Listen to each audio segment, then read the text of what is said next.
140 शब्द प्रति मिनट का यह डिक्टेशन स्टार्ट होगा 5 सेकेंड बाद।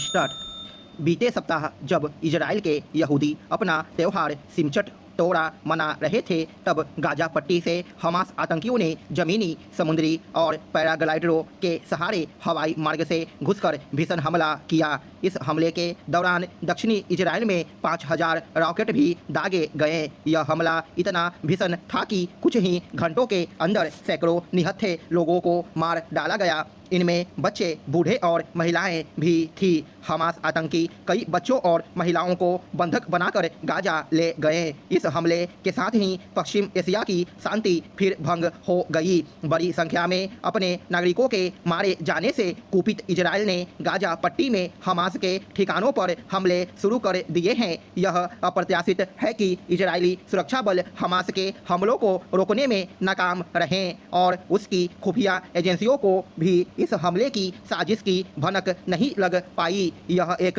बड़ी विफलता है। इजराइल में हमास या फिर अन्य फिलिस्तीनी आतंकी संगठनों के हमलों में इतने लोग पहले कभी नहीं मारे गए। हमास के हमले से बौखलाए इजराइल ने गाजा पट्टी पर बमबारी करने के साथ वहां बिजली आपूर्ति ठप कर दी है और रसद भेजना भी बंद कर दिया है। इससे गाजा पट्टी में रह रहे करीब 22 लाख फिलिस्तीनियों की मुसीबत बढ़ गई है। वहां एक मानवीय संकट पैदा हो गया है, लेकिन इससे हमास की सेहत पर असर नहीं, क्योंकि वह फिलिस्तीनियों की कोई परवाह नहीं करता। उल्टे वह उन्हें ढाल बनाता है। गाजा के फिलिस्तीनियों के समक्ष जो गंभीर संकट पैदा हुआ है, उसके लिए यदि सबसे अधिक कोई जिम्मेदार है तो वह हमास ही है, जिसके नेता कतर में ऐशो आराम से रहते हैं। यह संभव नहीं कि हमास के सरगनाओं को यह आभास न रहा हो कि इजराइल पर उनके हमले के क्या दुष्परिणाम होंगे। एक तरह से उन्होंने जानबूझकर फिलिस्तीनियों को संकट में डाल दिया। फिलिस्तीनी और यहूदियों के बीच जंग नई बात नहीं। इजराइल की स्थापना के बाद से ही यह जंग जारी है। फिलिस्तीनी के हितों की रक्षा के बहाने इजराइल के पड़ोसी अनेक अरब देश उस पर हमले करते रहे हैं। इनमें उन्हें हमेशा मुंह की खानी पड़ी। इसके बाद से ये देश उन आतंकी गुटों की मदद करने में जुट गए जो इजराइल पर हमले करते हैं। ऐसे गुटों और विशेष रूप से गाजा में प्रभुत्व रखने वाले हमास और लेबनान में ठिकाना बनाए हिजबुल्लाह को ईरान समर्थन देता है। यही काम कतर, सीरिया आदि भी करते हैं।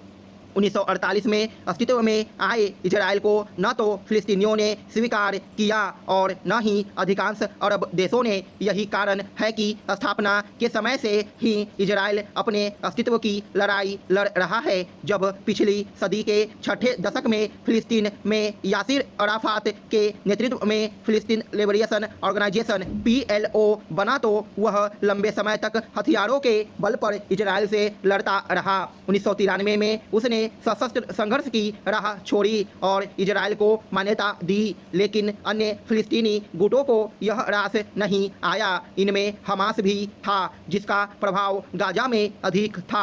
PLO का असर वेस्ट बैंक इलाके में था। भारत समेत दुनिया के अनेक देश PLO को ही फिलिस्तीन का प्रतिनिधि संगठन मानते हैं। अनेक देशों ने हमास को आतंकी संगठन घोषित कर रखा है, लेकिन ईरान, कतर जैसे देश उसे फिलिस्तीन के हक के लिए लड़ने वाला संगठन मानते हैं। बीते सप्ताह इजराइल में भीषण हमला करके हमास ने यही साबित किया कि वह इस्लामिक स्टेट जैसा खूंखार आतंकी संगठन है।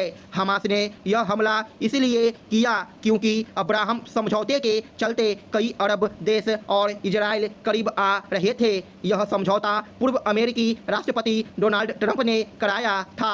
इसके तहत बहरीन और संयुक्त अरब अमीरात ने इजराइल से राजनयिक संबंध स्थापित किए। अमेरिकी राष्ट्रपति बाइडन सऊदी अरब और इजराइल को भी निकट लाने का काम कर रहे थे। इजराइल और सऊदी अरब में राजनयिक संबंध कायम होने से पहले फिलिस्तीन पर भी किसी समझौते की उम्मीद थी।